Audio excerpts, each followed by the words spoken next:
I guide you two ways to mute someone's story on your Instagram. So let's go to Instagram.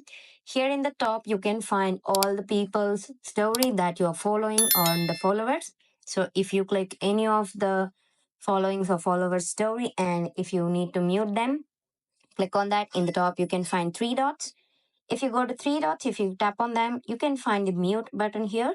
So if you click on that, the story will be muted. You can mute stories, you can mute post. So if you can't find this, so there is another way. So go to the search bar, you can search for them and go to the profile. Here in the following, you can see mute option over there. If you click on mute, you can go for muting their post, stories, and even the notes there. So if you click on that, their story post and whatever the notes they are posting all will be muted. So this is how you can mute someone's story on Instagram. Thank you.